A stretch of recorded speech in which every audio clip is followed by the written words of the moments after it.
Mapa-headbang gayud ka sa pagtukar nining grupo sa mga batang bisdak nga nag-edad og 10 anyos ngadto sa 12 anyos. Sila ang gitawag nga the next episode nga gilangkuban nila Ira, Bryle, Sam ug Nisha. Susama sa pangan sa ilang grupo, ilang pamatud-an sa mga tumatan-aw nga sila ang the next big thing nga banda nga angay natong atangan dinhi sa Sugbo.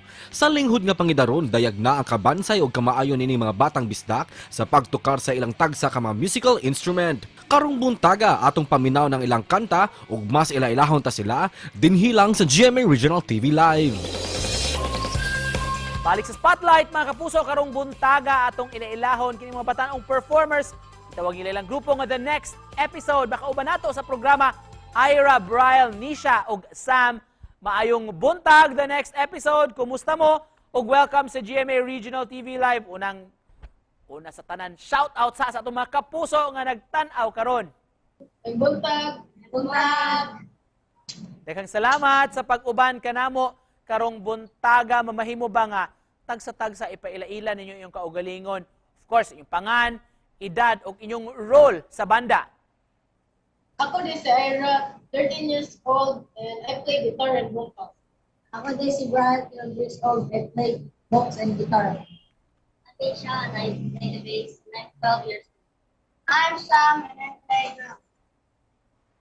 Of course, mga bata pa kayo. On sa to, Sam? Go ahead, Sam. I'm Sam, and I play drums. Drums. Wow. Mga bata pa kayo, pero makapabilib na gyud ang inyong banda. Kinsa may naka-ideya, nakahuna-huna nga pormahon mo og banda. Nganong gihiusa man mo, Ira? Actually, ang nakapakanang purmagit sa mong banda si Tita Secret kay nagsugod ko ang banda kung natong silang Bryle ug yung papa niya ni sa Samsung's Bistro. Nato yung jamming diri sa Samsung's kanang kuan mo to si Bryle ang kakupot og gitara. Kanya nagkanang bagoan sila jam niya nakakuan si Samsung mo to ni sabay pud sa kanang hapak-hapak. Pero karon kay klase naman, Bryle, giunsa man ninyo pagbahin sa inyong oras sa pag-eskwela o pagtukar sa banda? Time management. Ako naman sa tugod ang klase, bili sa game. Kaya mabahin naman ang oras. So priority gyapon eskwela pero free time lang yun yung pagtukar-tukar. Yes.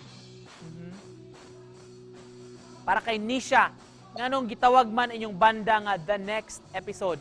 Our band name is taken from the idea of being the next generation of musicians. Since our parents are musicians themselves. Next generation of Pinoy musicians mo yung next episode. So, pwede ba karong buntaga mga yun o gamay lines ninyo? Sample, pasample lang para pampagana sa atong mga viewers.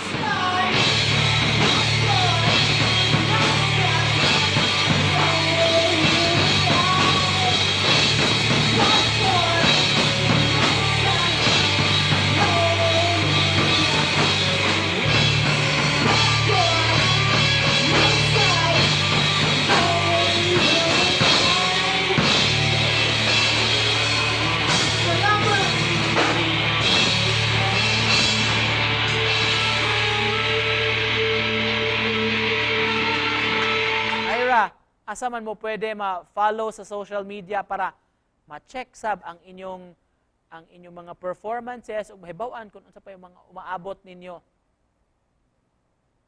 Pwede niyo ma-check ang mong page sa kanang Facebook page mo kay kanang the next episode and pwede pa sa YouTube channel the next episode.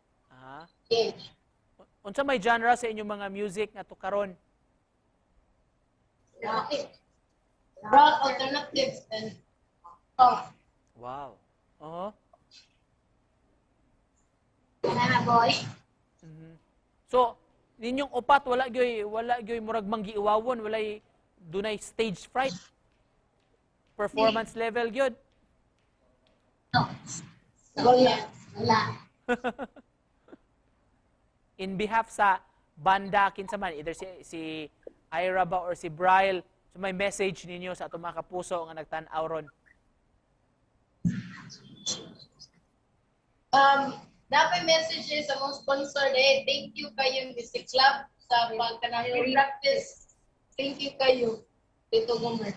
How about sa inyong mga fans? Unsa may inyong bot isulti sa mga nag-follow ninyo sa Facebook, social media? Salamat sa pagsuporta mo.